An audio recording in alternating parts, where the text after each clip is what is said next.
السلام عليكم ورحمة الله وبركاته. الحمد لله وكفى وسلام على عباده الذين اصطفى. أما بعد فأعوذ بالله من الشيطان الرجيم. بسم الله الرحمن الرحيم.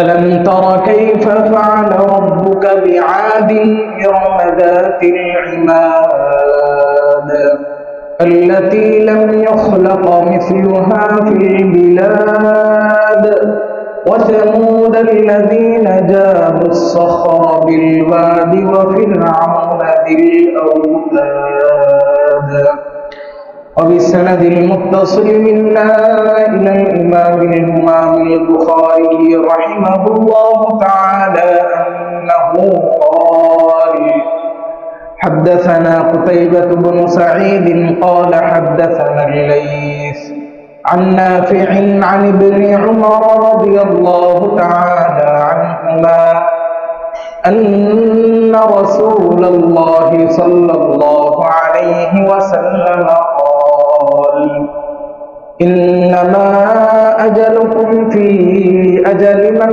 خلا من الأمم ما بين صلاة العصر إلى مغرب الشمس، وإنما مثلكم ومثل اليهود والنصارى كرجل استعمل عمالا فقال: من يعمل لي إلى نصف النهار على قيراط إلى آخر الحديث. صدق الله العظيم وصدق رسوله النبي الكريم. সবাই মুহাব্বতের সাথে দুরূদ শরীফ পাঠ করে নিন। اللهم صل على محمد وعلى آل محمد كما صليت على إبراهيم وعلى آل إبراهيم إنك حميد مجيد. اللهم بارك على محمد وعلى آل محمد كما باركت على إبراهيم وعلى آل إبراهيم إنك حميد مجيد. الحمد لله। মহান রব্বুল আলামিনের শাহী দরবারে লাখো কোটি শুকরিয়া, যিনি আমাদেরকে আজকের এই বরকতময় দিনে, জুমার দিনে, জুমার নামাজের উদ্দেশ্যে আল্লাহর ঘর মসজিদে আসার, বসার, কোরআন ও হাদিস থেকে কিছু দিনই কথাবার্তা শোনার সুযোগ করে দিয়েছেন। এই জন্য অন্তরস্থল থেকে, গভীর হৃদয় থেকে কালিমাতুশ শুকর পাঠ করি, আলহামদুলিল্লাহ। মুহতারাম হাজিরিন, আজকে রজব মাসের 30 তারিখ বাংলাদেশে। তো গতকালকে 29 তারিখ ছিল। ইতিমধ্যে আমাদের পার্শ্ববর্তী যে সমস্ত দেশ আছে, গতকালকে শাবান মাসের চাঁদ দেখা গিয়েছে। দারুল উলুম দেওবন্দের যে হেলাল কমিটি আছে, চাঁদ কমিটি, সেই চাঁদ কমিটিরতেও খবর নিয়েছি আমরা। তো সেখানেও দেওবন্দে চাঁদ দেখা যায় নাই, কিন্তু ভারতের আরো যত প্রদেশ আছে, বিভিন্ন প্রদেশে অনেক মানুষ নির্ভরযোগ্য সূত্রে দেওবন্দে এই খবর পৌঁছেছে যে ভারতের বিভিন্ন রাজ্যে চাঁদ দেখা গিয়েছে। তো সেই হিসাবে আজকে ভারতে শাবান মাসের 3 তারিখ। কয় তারিখ? মুখে আওয়াজ নেই। আজকে শাবান মাসের কয় তারিখ? কালকে চাঁদ দেখা গেছে, আজকে 3 তারিখ। এই কথাটা বুঝতেছেন না? আজকে শাবান মাসের কয় তারিখ ভারতে? আরো জোরে বলেন। পাকিস্তানেও গতকালকে চাঁদ দেখা গেছে। তাহলে আজকে যেহেতু ভারত থেকে পাকিস্তান আমাদের দেশ থেকে আরেকটু দূরে, ভারতে যদি 3 তারিখ হয় তাহলে পাকিস্তানে 4 তারিখ হবে নাকি? পাকিস্তানে কয় তারিখ আজকে? 1 তারিখ। সৌদি আরবেও চাঁদ দেখা গেছে, তাহলে সৌদি আরবে আজকে কয় তারিখ? 1 তারিখ।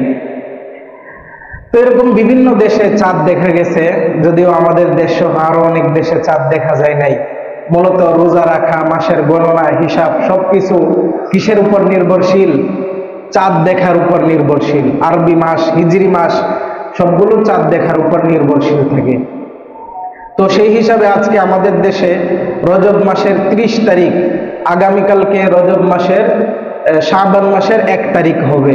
আজকে যদি চাঁদ দেখা নাও যায়, তারপরেও আগামীকালকে শাবান মাসের কয় তারিখ? 1 তারিখ হবে। কারণ আরবি মাস কখনো 30-এর বেশি যায় না, হয়তো 29, না হয় 30, 31-এও যায় না, 28-এও যায় না। কিন্তু ইংরেজি মাস 28-এও যায়, আবার 31-এও যায়। আর আরবি মাস কখনো 28 তারিখেও কোনো মাস হবে না, আবার 31 তারিখেও হবে না, হয়তো 29, না হয় 30, এই দুইয়ের মাঝে যে কোনো একটা হবে। তো যাই হোক, আজকে যেহেতু আমাদের দেশে 30-এ রজব, আজকে চাঁদ দেখা না গেলেও আগামীকালকে শাবান মাসের 1 তারিখ হবে। তো শাবান মাস অত্যন্ত গুরুত্বপূর্ণ মাস, ফজিলতপূর্ণ মাস। আজকের জুমার মধ্যে আমরা এই শাবান মাসের গুরুত্ব, ফজিলত এবং আমল নিয়ে আলোচনার চেষ্টা করব ইনশাআল্লাহ। ওমা তাওফীকি ইল্লা বিল্লাহ। মুহতারাম হাজিরিন, আল্লাহ পাক রব্বুল আলামিনের অসংখ্য অগণিত দয়া এবং ইহসান এই উম্মতে মুহাম্মদীর উপরে, হযরত মুহাম্মদ সাল্লাল্লাহু আলাইহি ওয়াসাল্লামের উম্মতের উপর আল্লাহ তাআলার অসংখ্য অগণিত নিয়ামত।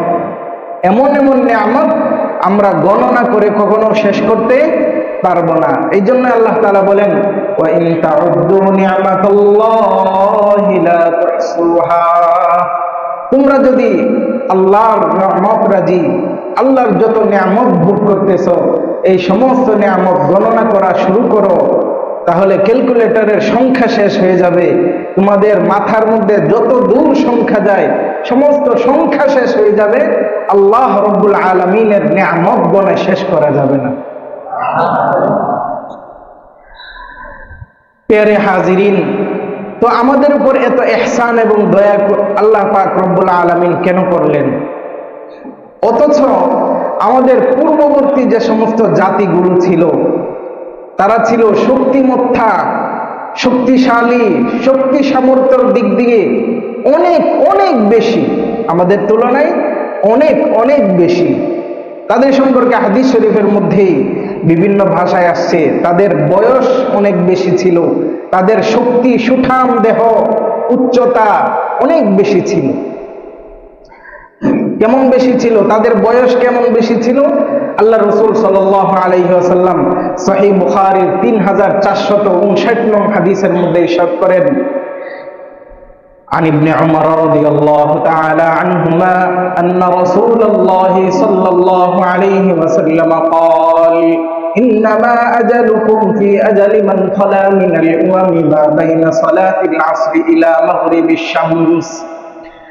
তোমরা এবং তোমাদের পূর্ববর্তী যত উম্মত অতিবাহিত হয়েছে, ইহুদ বলেন, নাসারা বলেন, আরো যত নবীর উম্মত গিয়েছে, তাদের বয়সের সাথে তোমাদের বয়স যদি কম্পেয়ার করা হয়, তুলনা করা হয়, তাহলে তাদের বয়স এত বেশি, এত বেশি যে তোমাদের বয়স তাদের তুলনায় কিছুই না।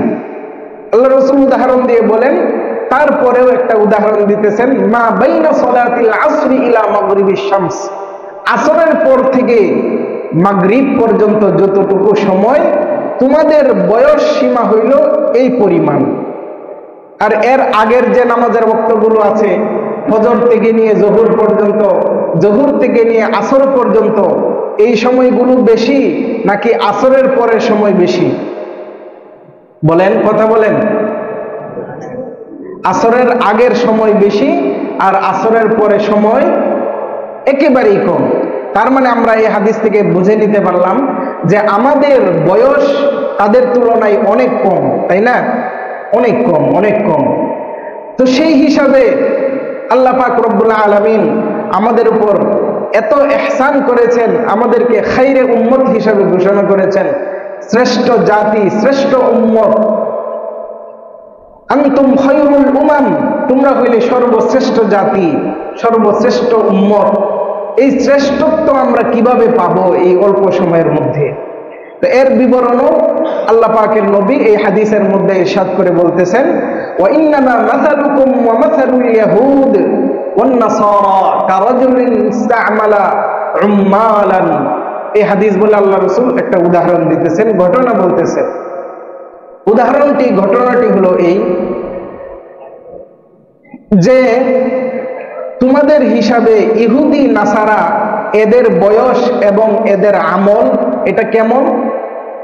ইহুদিরা যেমন কোনো ব্যক্তি কিছু শ্রমিক নিয়োগ করলো, কারাজুলিন একজন ব্যক্তি, ইসতা'মালা উম্মালান কিছু শ্রমিক নিয়োগ করলো, কিসের জন্য? যে আমার ঘরে কাজ করবে, আমার যে কাজ আছে এই কাজটা করবে, ইলা নিসফিন নাহারি দুপুর পর্যন্ত, একদম সকাল থেকে নিয়ে দুপুর পর্যন্ত আমার ঘরে কাজ করবে, বিনিময় হইল কিরাতুন আলা কিরাতিন, কিরাতিন এক কিরাতের বিনিময়ে আপনার সকাল থেকে নিয়ে জোহর পর্যন্ত কাজ, কিছু শ্রমিক নিযুক্ত করলো, এক কিরাত। এবার আসেন কিরাতের পরিমাণ কি? কিরাতের পরিমাণ হলো বর্তমানে যে স্বর্ণ আছে, এই স্বর্ণের এক গ্রামকে যদি 100 ভাগ করা হয়, সেই 100 ভাগের 17 ভাগ, 100 ভাগের 17 ভাগকে বলা হয় এক কিরাত। অর্থাৎ বর্তমান বাজার অনুযায়ী 1 গ্রাম ভালো স্বর্ণের দাম হলো 12,242 টাকা। 1 গ্রাম স্বর্ণের দাম কত বললাম? আজকের বাজার দর অনুযায়ী, 1 গ্রাম স্বর্ণের দাম হলো 12,242 টাকা। তো সেই হিসাবে আমরা যদি এটাকে 100 দিয়ে ভাগ দেই 12,242 টাকাকে, তাহলে এই 17 গ্রাম, 1 পয়েন্টও না, 17 গ্রাম, অর্থাৎ 1 কিরাত স্বর্ণের দাম আসে 2081 টাকা। আল্লাহ রাসূল উদাহরণ দিয়ে বলতেছেন, আমরা যদি বর্তমান সময়ের উদাহরণ দিয়ে বলতে চাই, যে আমি কিছু শ্রমিক নিযুক্ত করলাম, যে এক একজন শ্রমিক পারিশ্রমিক হিসাবে পাবে 1 কিরাত, অর্থাৎ দৈনিক এই সকাল থেকে কাজ করবে দুপুর পর্যন্ত 2081 টাকা পাবে একজন শ্রমিক। তো যখন তারা দুপুরে কাজ শেষ করে ফেললো, আমি তাদেরকে 1 কিরাত করে দেয়া দিলাম, নাও তোমার পারিশ্রমিক তুমি নাও, তোমার পারিশ্রমিক তুমি নাও, এইভাবে দেয়া দিলাম। আল্লাহ রাসূল বলেন এটা হইল ইহুদিদের উদাহরণ। অর্থাৎ আল্লাহ তাআলা ইহুদিদেরকে দিয়ে লম্বা সময় ইবাদত করাইছেন, আমল করাইছেন, তাদেরকে লম্বা বয়স দিয়েছেন, কিন্তু বিনিময় হিসাবে দিয়েছেন 1 কিরাত।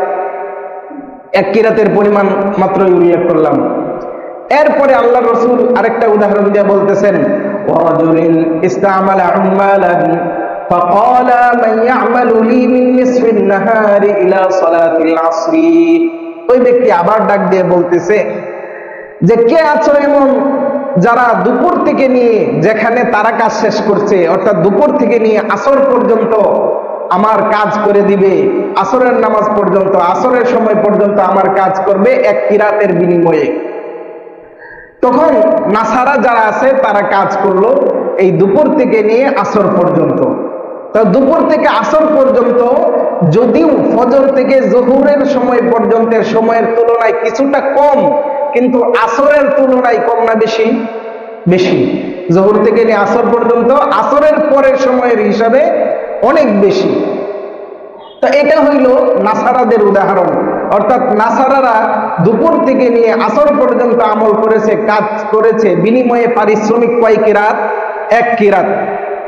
এরপরে আল্লাহ রাসূল বলেন, এরপরে সেই লোক আবার ডাক দিলেন, আবার ডাক দিয়ে বলছেন, মাইয়ামালু লি মিন সালাতিল আসরি ইলা মাগরিবিশ শামসি। এমন কে আছো যে আমার জন্য কাজ করবে আসর থেকে নিয়ে মাগরিব পর্যন্ত, পারিশ্রমিক হিসাবে থাকবে আলা কিরাতাইনি, আলা কিরাতাইনি, 2 কিরাত করে দিব, 2 কিরাত করে দিব। সুবহানাল্লাহ বলবেন না? তো আল্লাহ রাসূল সাল্লাল্লাহু আলাইহি ওয়াসাল্লাম বলতেছেন, এই যে সকাল থেকে নিয়ে দুপুর পর্যন্ত যাদেরকে 1 কিরাতের বিনিময়ে পারিশ্রমিক দেওয়া হলো, এরা হইল ইহুদি। আর জোহর থেকে নিয়ে আসর পর্যন্ত যাদেরকে দেওয়া হলো, এরা হইল নাসারা। আর আনতুমুল্লাযীনা ইয়ামালুনা আলা কিরাতাইনি, আর তোমরাই হইলে সেই শ্রেষ্ঠ উম্মত যারা আসর থেকে নিয়ে মাগরিব পর্যন্ত অল্প সময়ের মধ্যে ডাবল পারিশ্রমিক, দ্বিগুণ পারিশ্রমিক হিসাবে আল্লাহর ইবাদত বন্দেগী করতেছে। তাহলে আমাদের বয়স কম, আমাদের ইবাদত কম, কিন্তু পারিশ্রমিক বেশি না কম বলেন? অনেক বেশি, তাদের তুলনায় একদম দ্বিগুণ। এখন আল্লাহর রাসূল বলতেছেন ফাগাদাবাতিল ইয়াহুদ ওয়ান নাসারা, আল্লাহ পাক রব্বুল আলামিনের এই ঘোষণা শুনে ইহুদি নাসারারা অসন্তুষ্ট হয়ে গেল। তারা বলতেছে নাহনু আকতারু আমালান ওয়া আকাল্লু আতাআন, এটা কেমন বিচার? আমাদের কাজ বেশি অথচ পারিশ্রমিক কম, আর তাদের কাজ কম পারিশ্রমিক বেশি, মূল্য বেশি। তো আল্লাহ তাআলা বলতেছেন ফাকাল আল্লাহু তাআলা হাল যালামতুকুম মিন হাক্কিকুম শাইআ, আল্লাহ পাক ডাক দিয়ে বলতেছেন তোমাদের সাথে আমার যে চুক্তি হয়েছিল, যে লেনদেন হয়েছিল, হাল যালামতুকুম মিন হাক্কিকুম শাইআ, আমি কি বিন্দু পরিমাণ কম দিয়েছি? অর্থাৎ তোমাদের সাথে আমার চুক্তি ছিল এক কিরাত দেওয়ার, তো এখন আমি যদি এক কিরাতের কম দিতাম তাহলে সেটা ছিল জুলুম, সেটা ছিল অন্যায়। কিন্তু তোমাদের সাথে যে পরিমাণ চুক্তি হয়েছিল আমি সেই চুক্তি অনুযায়ী তোমাদেরকে তো আমার পারিশ্রমিক যেভাবে যতটুকু পাওনা ততটুকু দিয়ে দিলাম, তো তাদেরকে যে বেশি দিলেন। আল্লাহ পাক রব্বুল আলামিন বলতেছেন তাদের সাথে চুক্তি হয়েছিল ডাবল, এই জন্য তাদের পারিশ্রমিকও আমি আল্লাহ ডাবল দিলাম। তো ডাবল কেন দিলেন? তারপরেও তা আপত্তি, এদের কাজ কম পারিশ্রমিক বেশি। আল্লাহ পাক বলতেছেন ফাইন্নাহু ফাদলি উতিহি মান শিতু, এটা হইল আমি আল্লাহর বিশেষ দয়া, বিশেষ অনুগ্রহ, আমি যাকে ইচ্ছা তাকেই দিব। এটা আমি আল্লাহর একমাত্র আলা কুল্লি শাইইন কদির হিসাবে, সমস্ত কিছুর উপর আমি আল্লাহ শক্তিশালী, আমার শক্তি প্রদর্শন করতেছি, আমার অনুগ্রহ দয়া আমি যাকে ইচ্ছা যেভাবে ইচ্ছা সেভাবেই দেব, কারো আপত্তি করার সুযোগ নাই। তো পূর্ববর্তী জাতি, পূর্ববর্তী উম্মতগুলো ওরা যেমন ভাবে ওদের বয়স ছিল বেশি, আমাদের থেকে শক্তির দিক থেকেও বেশি ছিল। শক্তির দিক থেকে কেমন বেশি ছিল? বর্তমান আমরা বলি যে প্রযুক্তির দিক দিয়ে বিজ্ঞানের উৎকর্ষ একদম আকাশচুম্বী। বর্তমান সময়ের মধ্যে যে বিজ্ঞান, এরপরে যে প্রযুক্তি নির্ভর আমাদের সমাজ, এই প্রযুক্তি নির্ভর এই সমাজকে, এই পৃথিবীকে আমরা বা বিজ্ঞানীরা দাবি করি যে পৃথিবীর পূর্বের যত দিন অতিবাহিত হয়েছে এই সমস্ত দিনের তুলনায় বর্তমানের যে যুগটা, এই যুগটা হইল সবচাইতে উন্নত যুগ। আমাদের এই বর্তমান সময়টাকে কি বলা হয়? পৃথিবীর সবচাইতে উন্নত যুগ। ইন্টারনেট কানেকশন আছে, পৃথিবীর এক মাথা থেকে আরেক মাথার মধ্যে মুহূর্তের মধ্যে খবর নেওয়া যায় কিনা বলেন? মুহূর্তের মধ্যে খবর নেওয়া যায় তো যাই, সরাসরি ভিডিও কলে কথা বলা যায়। তাহলে আমাদের পূর্বের যুগে অথচ একটা চিঠি পাঠানোর জন্য মাসের মাস সময় লেগে যায়। কিন্তু বর্তমান সময়ে প্রযুক্তির এত উন্নতি যে মুহূর্তের মধ্যে একটা মেসেজ, একটা ফটো, একটা ভিডিও পৃথিবীর এক প্রান্ত থেকে অপর প্রান্তে ছড়িয়ে যাইতেছে। তাহলে এত বিজ্ঞানের উন্নতি, প্রযুক্তি, কিন্তু আজকে আমার এই কথা থেকে বুঝতে পারবেন যে বর্তমান পৃথিবী থেকেও পূর্বে আমাদের থেকেও আরো উন্নত জাতি ছিল কিনা। আল্লাহ পাক রব্বুল আলামিন সূরা ফাজরের মধ্যে বলেন আলাম তারা কাইফা ফাআলা রাব্বুকা বিআদ, আলাম তারা কাইফা ফাআলা রাব্বুকা বিআদ ইরম যাতিল ইমাদ আল্লাতী লাম ইখলাক মিসলুহা ফিল বিলাদ। আল্লাহ পাক রব্বুল আলামিন আল্লাহর রাসূলকে উদ্দেশ্য করে বলতেছেন আলাম তারা, আপনি কি লক্ষ্য করেননি কাইফা ফাআলা রাব্বুকা বিআদ, আদ সম্প্রদায়ের সাথে আপনার আল্লাহ কেমন মুআমালা করেছে, অর্থাৎ তাদের উপর কেমন শাস্তি প্রদান করেছে, কিভাবে তাদেরকে ধ্বংস করে দিয়েছে। আদ সম্প্রদায়কে ধ্বংস করার কথা কোরআনে কেন আসছে? আরো সম্প্রদায়কে তো ধ্বংস করা হয়েছিল, আদের কথা কেন আসছে? আল্লাহ বলতেছেন ইরম যাতিল ইমাদ, এই আদ সম্প্রদায়ের মধ্যে একটা হলো ইরাম সম্প্রদায়। ইরাম আদ একই সম্প্রদায়, বা কিছু কিছু মুফাসসিরিনে কেরাম বলছেন যে ইরাম হইল ওই সম্প্রদায়ের রাজকীয় বংশের যারা ছিল এদেরকে বলা হইতো ইরাম, আর আদ হইল সাধারণ যে সম্প্রদায় তারা, অর্থাৎ মোট কথা ইরাম আদ একই জাতি। তো ইরাম জাতি তারা কেমন শক্তিশালী ছিল, আল্লাহ পাক বলেন জাতুল ইমাদ, বিশাল বড় বড় অট্টালিকার জন্য যে পাইলিং করা হয়, যে স্তম্ভ খুঁটি লাগানো হয়, এই খুঁটির মতো এক একজন শক্তিশালী ছিল। এবার চিন্তা করেন, একটা 20 তলা বিল্ডিং উপরে থাকার জন্য নিচের স্তম্ভগুলো 20 তলা বিল্ডিং এর চাইতে আরো শক্তিশালী হতে হবে না? একজন মানুষ যে 50 কেজি ওজন বহন করতে পারে, তার মানে বোঝা গেল এই লোক যে বহন করতেছে, যাকে বহন করতেছে তার থেকে যে বহন করতেছে তার শক্তি কম না বেশি? বেশি। বেশি দেখেই সে ওই তার থেকে কম যে ওজন সেটাকে বহন করতে পারতেছে। তো এই যে 3 তলা বিল্ডিং মসজিদ, এই মসজিদগুলো এই খুঁটিগুলোর উপর দাঁড়ায় আছে। তো এই খুঁটিগুলোর শক্তি, এই ছাদ বলেন যা বলেন সবকিছু থেকে এই খুঁটিগুলির শক্তি বেশি, যে এই খুঁটিগুলি শক্তভাবে এই বিল্ডিংকে ধরে আছে। তো ঠিক সেই রকম ভাবে আল্লাহ পাক রব্বুল আলামিন বলতেছেন ইরাম সম্প্রদায় এরা এত শক্তিশালী ছিল যে বিশাল বিশাল অট্টালিকার খুঁটির মতো শক্তিশালী। আল্লাহ পাক নিজেই বলতেছেন আল্লাতী লাম ইউখলাক মিসলুহা ফিল বিলাদ, এই পৃথিবীর মধ্যে এদের চাইতে শক্তিশালী জাতি আমি আল্লাহ আর সৃষ্টি করি নাই। তাহলে কেমন শক্তিশালী জাতি সৃষ্টি করেছেন দেখেন। বর্তমানে সবাই একটা নাম শুনেছেন, এই পৃথিবীর 7ম আশ্চর্যের একটা হইল পিরামিড। নাম শুনছেন কিনা? এই পিরামিড কাদের তৈরি?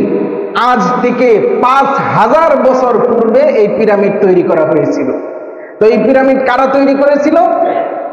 যারা তৈরি করেছিল এই তাদের সম্পর্কেই কোরআনে বলা হইতেছে যে এদের এত শক্তিশালী ছিল যে এই পৃথিবীতে আর এমন শক্তিশালী জাতি তৈরি করা হয় নাই। পিরামিড বর্তমানে কত প্রযুক্তি বের হয়েছে, এরকম পিরামিডকে আর বানানো সম্ভব না। বুরুজ খলিফা বানাইছে, আইফেল টাওয়ার বানাইছে, ক্লক টাওয়ার বানাইছে, মালয়েশিয়ার মধ্যে, চীনের মধ্যে কত বিশাল বড় বড় বিল্ডিং বানাইছে। তাহলে কি একটা পিরামিড বানাইতে পারবে না? পিরামিডের একটু সংক্ষিপ্ত শুনেন যে পিরামিড কেমন। পিরামিডের সবচাইতে ছোট যে পাথর, এই পাথরের ওজন হইল মাত্র 20 টন। কয় টন?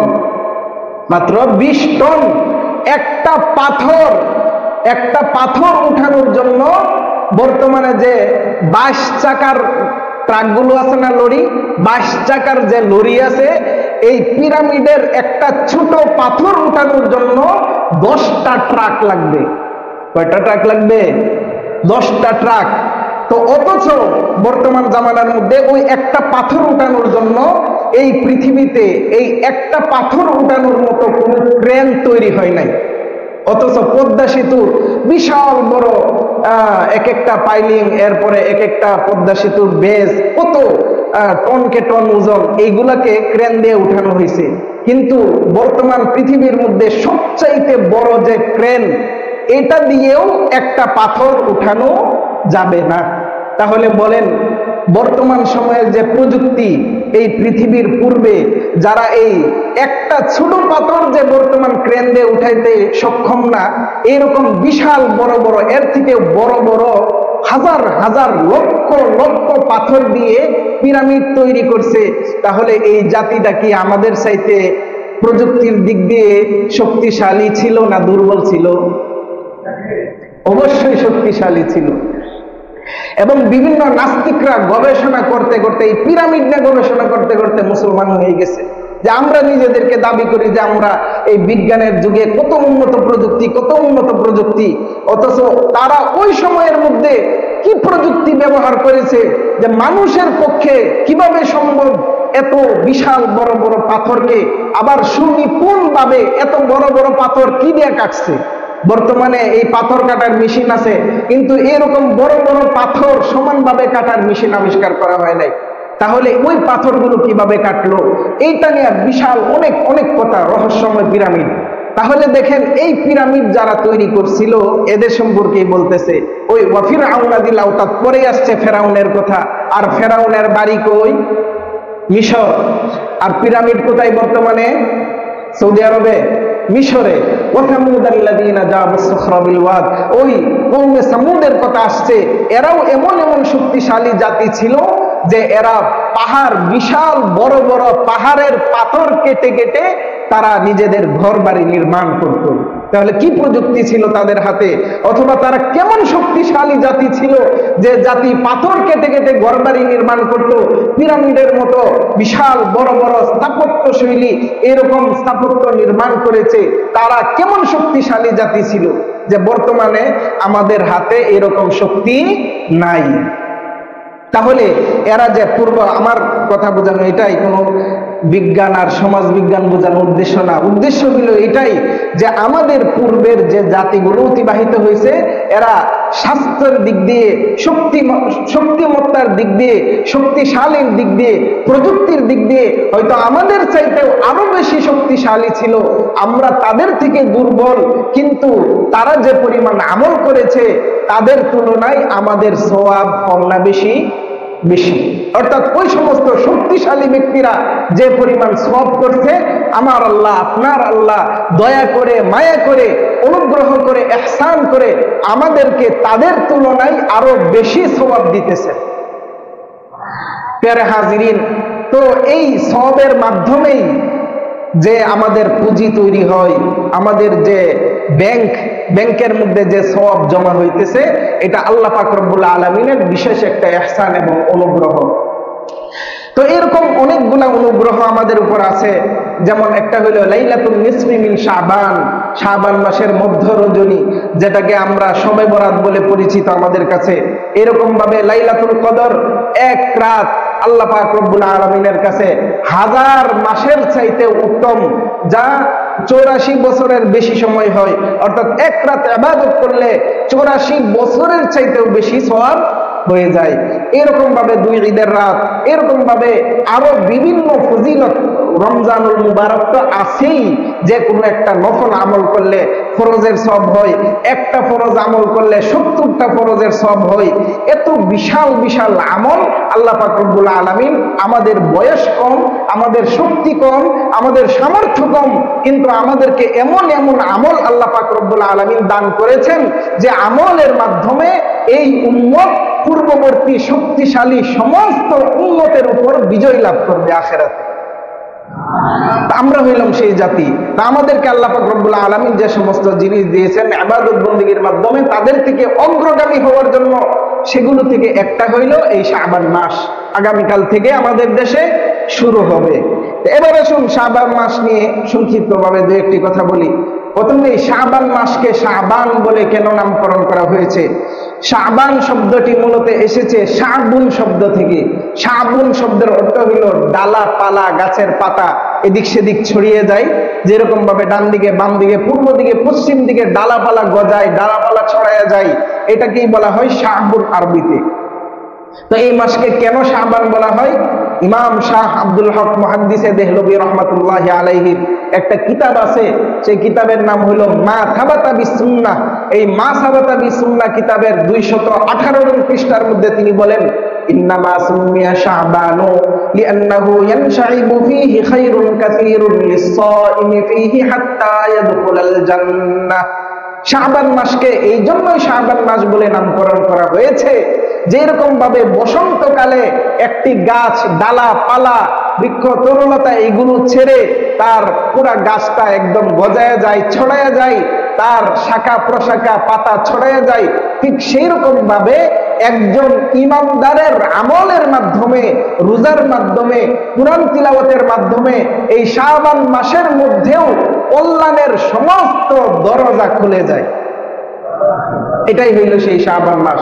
শাবান মাসে ইমানদারের কল্যাণের সমস্ত দরজা খুলে যায়, ছড়ায় যায়। ইমানদার যত আমল করবে এই মাসে তার আমল কত বেশি ছড়াইতে থাকবে। এই জন্যই এই শাবান মাসকে শাবান বলে নামকরণ করা হয়েছে।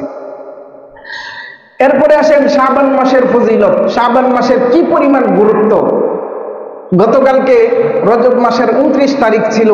কিন্তু এমন কেউ কি আছেন যে চাঁদ দেখার চেষ্টা করছেন? মাদ্রাসার 3 তলার ছাদ আছে, 5 তলার ছাদ আছে, ছাদের মধ্যে উঠে অথবা বিভিন্ন জায়গায় ফোন দিয়ে যোগাযোগ করছেন যে আজকে বাংলাদেশে চাঁদ উঠলো কিনা। এরকম যদি খোঁজ দেওয়া হয়, হয়তো 2-1 জন পাওয়া গেলে পাওয়া যাইতেও পারে, কিন্তু অধিকাংশ জনই আমরা গাফেল যে এই চাঁদ উঠলো কিনা এই বিষয়ে আমাদের কাছে কোনো খবর নাই। অথচ আল্লাহ রাসূল সাল্লাল্লাহু আলাইহি ওয়াসাল্লাম এই শাবান মাসের চাঁদের জন্য ইয়াতাহাফফাযু ফীহি মা লা ইয়াতাহাফফাযু ফী গায়রিহি, অন্য বছরের আরো যে 11টা মাস আছে অন্যান্য মাসের চাঁদ দেখার জন্য এই পরিমাণ গুরুত্বারোপ করতেন না যতটুকু গুরুত্ব দিতেন শাবান মাসের চাঁদ উঠছে কিনা এটার গুরুত্ব। এত বেশি গুরুত্ব দিতেন শাবান মাসের চাঁদের জন্য। আরেক হাদিসের মধ্যে আসছে আল্লাহ রাসূল সাল্লাল্লাহু আলাইহি ওয়াসাল্লাম বলেন, উহসু হিলালা শাবান লি রমাদান। আল্লাহ রাসূল নির্দেশ করতেছেন, আদেশ দিতেছেন যে তোমরা শাবান মাসের চাঁদ ভালোভাবে চেষ্টা করে খুব ভালোভাবে গণনা করো, ভালোভাবে লক্ষ্য করো, ভালোভাবে দেখো। কারণ এই শাবান মাসের পরেই হইল রমাদান মাস, শ্রেষ্ঠ মাস। ওই শ্রেষ্ঠ মাসের শ্রেষ্ঠত্বের মধ্যে যেন তোমাদের এই শ্রেষ্ঠত্ব অর্জন করতে কোনো এদিক সেদিক না হয়, খলল ডিস্টার্ব সমস্যা তৈরি না হয়, এই জন্য তোমরা শাবানের চাঁদকে ভালোভাবে লক্ষ্য করো, আল্লাহ রাসূল নির্দেশ দিয়েছেন। তো প্রিয় হাজিরিন, এই শাবান মাসের মধ্যে আল্লাহ রাসূল সাল্লাল্লাহু আলাইহি ওয়াসাল্লামের পক্ষ থেকে আমাদের জন্য যে নির্দেশনা, আল্লাহ রাসূল যে বেশি বেশি যে আমলটা করেছেন এটা হইল রোজার আমল। কিসের আমল? রোজার আমল। আল্লাহ রাসূল বেশি বেশি রোজা রেখেছেন। এমনিতেও প্রত্যেক মাসে তিনি মাসে 3টি করে রোজা রাখতেন, সোমবার বৃহস্পতিবার রোজা রাখতেন, রজব মাসে বেশি বেশি রোজা রাখতেন। আর যখন শাবান মাস শুরু হয়ে যেত, বুখারী শরীফের বর্ণনার মধ্যে এসেছে, হযরতে উম্মে সালামা রাদিয়াল্লাহু তাআলা আনহা থেকে বর্ণিত, তিনি বলেন, লাম ইয়াকুনিন নাবিয়্যু সাল্লাল্লাহু আলাইহি ওয়াসাল্লাম ইয়াসুমু শাহরান আকসারা মিন শাবান ফাইন্নাহু কানা ইয়াসুমু শাবান কুল্লাহু। হযরতে উম্মে সালামা বলেন, রাসূল করিম সাল্লাল্লাহু আলাইহি ওয়াসাল্লাম শাবান মাসে এত অধিক পরিমাণে রোজা রাখতেন যা অন্য কোনো মাসে এত পরিমাণে রোজা রাখতেন না। এরপরে তিনি বলতেছেন যে অধিক পরিমাণ বলতে এর মানে কি? বাল কানা ইয়াসুমু শাবান কুল্লাহু, বরং আল্লাহর রাসূল পুরা শাবান মাসেই রোজা রাখতেন। রমজান মাসেও রোজা রাখতেন, শাবান মাসেও রোজা রাখতেন। এর সপক্ষে তিরমিজি শরীফের আরেক হাদিসের মধ্যে আসছে, আল্লাহ রাসূল সাল্লাল্লাহু আলাইহি ওয়াসাল্লাম হযরতে উম্মে সালামা বলেন, কারণ নবী সাল্লাল্লাহু আলাইহি ওয়াসাল্লাম ইয়াসুমু শাহরাইনি মুতাতাবিআইনি। আল্লাহ রাসূল সাল্লাল্লাহু আলাইহি ওয়াসাল্লাম লাগাতার 2 মাস রোজা রাখতেন না, তবে ইল্লা শাবান ওয়া রমাদান, শাবান এবং রমজান মাস ছাড়া।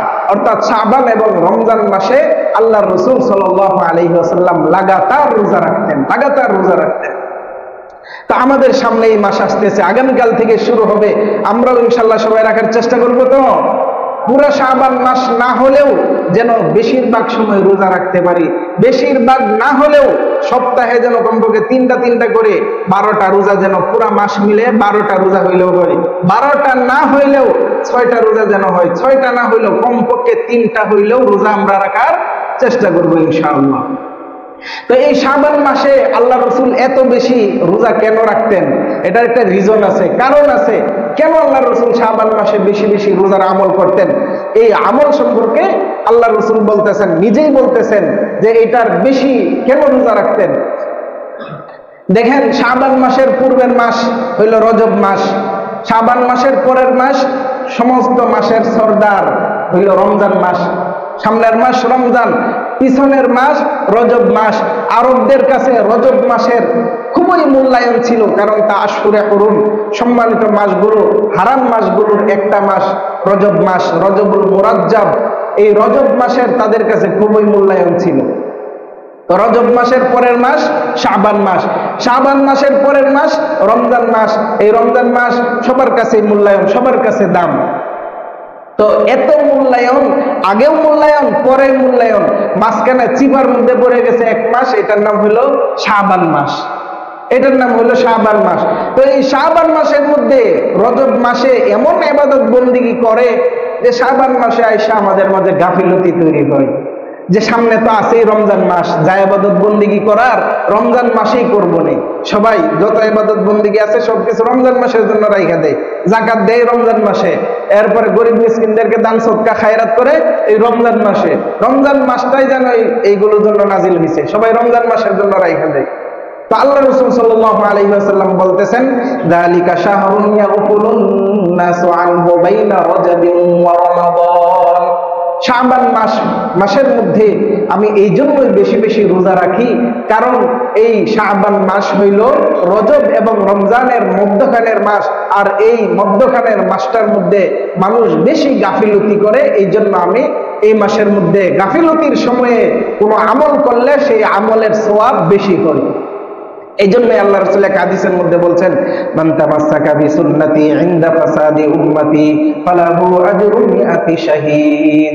হাদিসটা যদিও দুর্বল সনদের দিক থেকে, যেই ব্যক্তি এমন সময়, যে সমাজ থেকে, যে দেশ থেকে আমি নবীর একটা সুন্নত উঠে যাবে, সেই সমাজের মধ্যে কোনো এক ব্যক্তি যদি এই একটা সুন্নতকে আঁকড়ে ধরে, একটা সুন্নতের উপর আমল করে, ফালাহু আজরু মিআতি শাহীদ, আল্লাহর রাস্তায় যুদ্ধ করতে করতে 100 জন শহীদের যে সওয়াব হয়, সেই জামানায় একটা সুন্নতের উপর আমল করলে সেই সওয়াব হবে।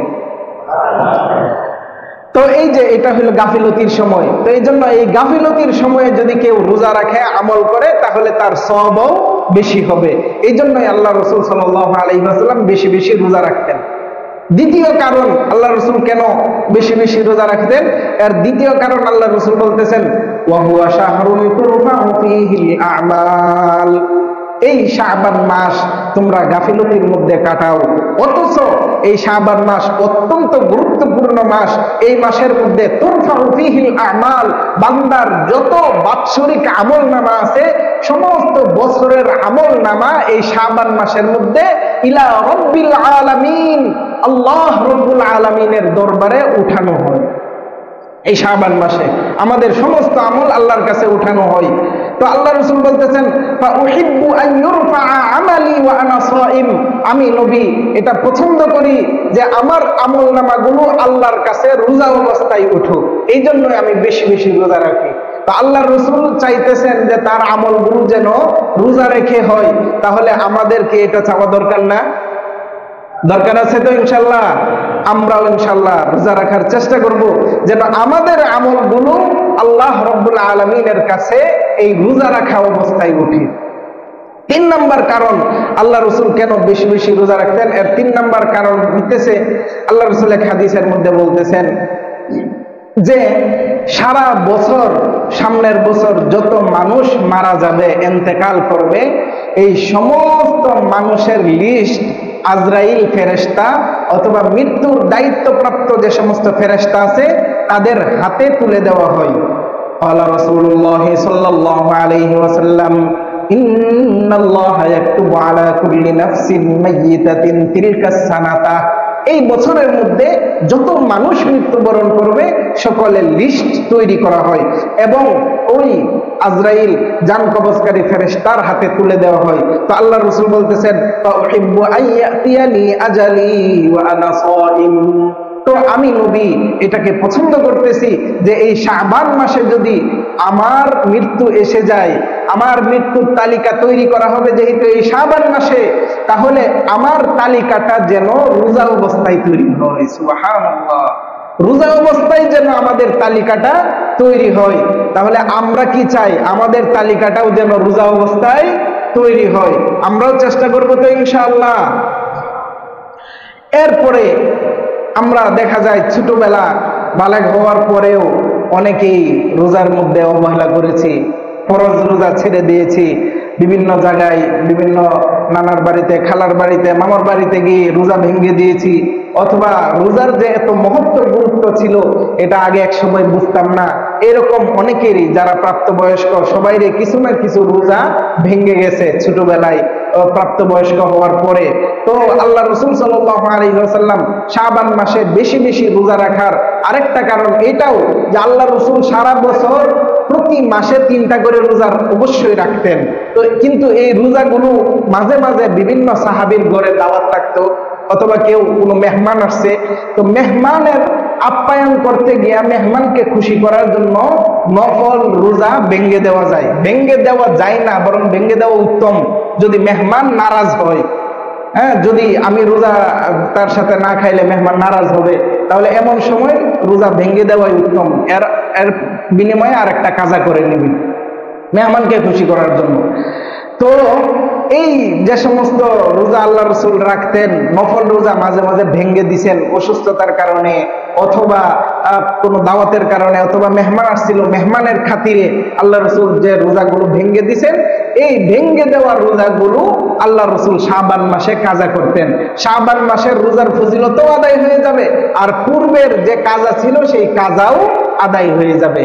অর্থাৎ এক গুলিতে দুই শিকার, এক রোজাতে ডাবল সওয়াব, কাজার সওয়াবও হয়ে যাবে, আবার শাবান মাসে রোজা রাখার যে সওয়াব সেই সওয়াবও অর্জন হয়ে যাবে ইনশাআল্লাহ। তো এই জন্য আমাদের পূর্বে যাদের রোজা কাজা হয়ে গেছে বিভিন্ন সময় রমজান মাসে, এই কাজা রোজার জন্য আমরা এই রোজাগুলো এই শাবান মাসের মধ্যে কাজা করে নিব, এই রোজাগুলো আদায় করে নিব। প্যারে হাজিরিন, আরেকটা গুরুত্বপূর্ণ আমল হইল কোরআন তিলাওয়াত করা।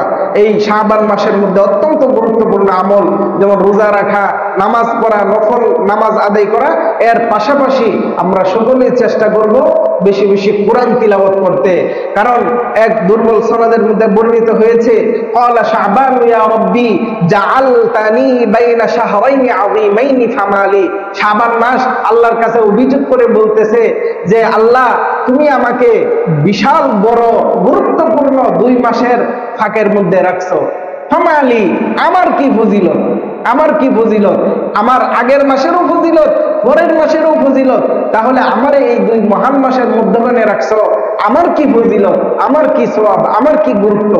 আল্লাহ পাক রব্বুল আলামিন বলতেছেন, জাআলতু ফীকা কিরাআতাল কুরআন, তুমি শাবান মাসকে আমি এই জন্যই রেখেছি যেন তোমার মাস যখন আসবে সবাই কোরআন তিলাওয়াত করবে। সবাই কি করবে?